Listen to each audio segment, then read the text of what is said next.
ರಾಜ್ಯದ ಬಾಗಲಕೋಟೆ ಹಾಗೂ ದಾವಣಗೆರೆ ದಕ್ಷಿಣ ವಿಧಾನಸಭಾ ಕ್ಷೇತ್ರಗಳ ಉಪಚುನಾವಣೆಗೆ ಮತದಾನ ಪ್ರಗತಿಯಲ್ಲಿದೆ.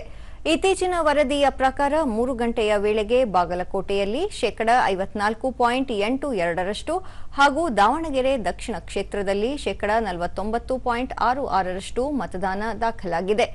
ದಾವಣಗೆರೆ ದಕ್ಷಿಣ ವಿಧಾನಸಭಾ ಕ್ಷೇತ್ರದ ಉಪಚುನಾವಣೆ ಮತದಾನ ಪ್ರಕ್ರಿಯೆ ಇಂದು ಬೆಳಗ್ಗೆ 7 ಗಂಟೆಗೆ ಆರಂಭವಾಗಿದ್ದು, ಮತದಾರರು ಬೆಳಗ್ಗೆಯಿಂದಲೇ ಮತಗಟ್ಟೆಗೆ ಆಗಮಿಸಿ ತಮ್ಮ ಹಕ್ಕನ್ನು ಚಲಾಯಿಸುತ್ತಿದ್ದಾರೆ. ಒಟ್ಟು 284 ಮತಗಟ್ಟೆಗಳಲ್ಲಿ ಮತದಾನಕ್ಕೆ ವ್ಯವಸ್ಥೆ ಕಲ್ಪಿಸಲಾಗಿದೆ. ಯಾವುದೇ ಅಹಿತಕರ ಘಟನೆಗಳು ನಡೆಯದಂತೆ ಜಿಲ್ಲಾಡಳಿತ ಕ್ರಮ ವಹಿಸಿದ್ದು, ಬಿಗಿ ಪೊಲೀಸ್ ಬಂದೋಬಸ್ತ್ ಕೈಗೊಂಡಿದೆ. ಹಿರಿಯ ಚುನಾವಣಾಧಿಕಾರಿಗಳು ನಿರಂತರವಾಗಿ ಮತಗಟ್ಟೆಗಳಿಗೆ ಭೇಟಿ ನೀಡಿ ಪರಿಶೀಲನೆ ನಡೆಸುತ್ತಿದ್ದಾರೆ.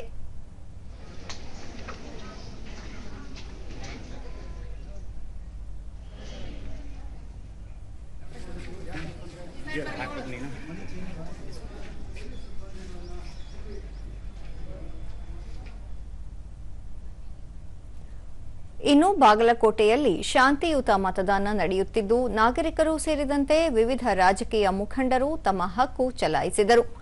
ಬಾಗಲಕೋಟೆ ಮತಕ್ಷೇತ್ರದಲ್ಲಿ 322 ಮತಗಟ್ಟೆಗಳನ್ನು ಸ್ಥಾಪಿಸಿದ್ದು, ಯುವ ಮತಕೇಂದ್ರ ಹಾಗೂ ಪಿಂಕ್ ಮತಕೇಂದ್ರಗಳು ಗಮನ ಸೆಳೆಯುತ್ತಿವೆ. ಬೆಳಗ್ಗೆಯಿಂದಲೇ ಮತದಾರರು ಮತಗಟ್ಟೆಗಳಿಗೆ ಆಗಮಿಸಿ ತಮ್ಮ ಹಕ್ಕನ್ನು ಚಲಾಯಿಸುತ್ತಿದ್ದಾರೆ.